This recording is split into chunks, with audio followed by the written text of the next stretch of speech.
నమస్తే friends, welcome to the Jambuvan YouTube channel. మనమైతే present Tirumala నుంచి అయితే జపాలికి అయితే బయలుదేరుతున్నాం, ఆంజనేయ స్వామి దేవాలయానికి. Welcome to the Japali friends. ఇప్పుడైతే జపాలి ఎంట్రన్స్ లో అయితే ఉన్నాం. ఇక్కడ నుంచి అయితే జపం చేసుకుంటూ జపాలి గుడి దగ్గరికి అయితే వెళ్ళిపోదాం ఇంకా మెట్ల ద్వారా.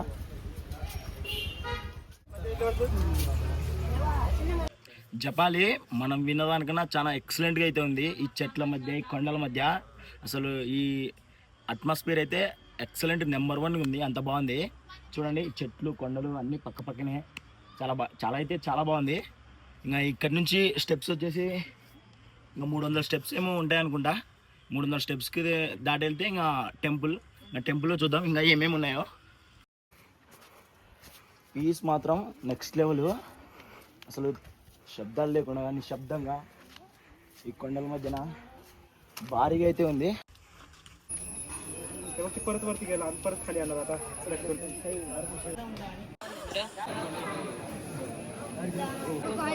గర్భగుడికి అయితే వచ్చేసినాం జపాలిలో.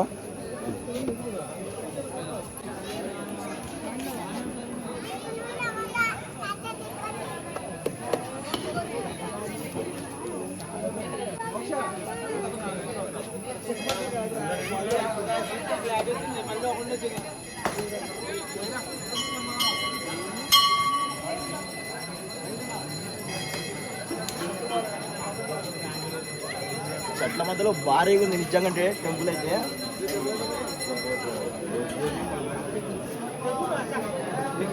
చిన్న క్యూఏ, చాలా తక్కువ మంది అయితే ఉన్నారు. దర్శనం అయితే ఒక 10 నుంచి 20 నిమిషాల్లో అయిపోతుంది వచ్చినారంటే. అంతకన్నా ఎక్కువైతే పట్టదు.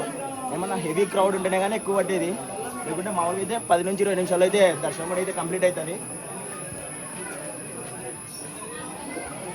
బ్యాక్ సైడ్ చూడండి, టెంపుల్ బ్యాక్ సైడ్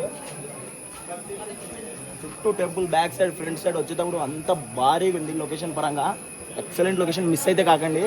తిరుమలకి జస్ట్ 7 కిలోమీటర్స్ డిస్టెన్స్ అంతే. తిరుమలకి వచ్చినప్పుడు మాత్రం ఈ టెంపుల్ని అయితే, జపాలి టెంపుల్ అయితే అస్సలు మిస్ కావద్దండి. జపాలిలో అయితే ఆంజనేయ స్వామి దర్శనం అయితే అయిపోయింది. జస్ట్ 5 to 10 మినిట్స్లో అయితే దర్శనం అయితే కంప్లీట్ అవుతుంది. ఎవడైతే ఎక్కువగా కూడా లేరు. ఇంకా దర్శనం చేసుకుని అయితే బయటకు వచ్చినాం.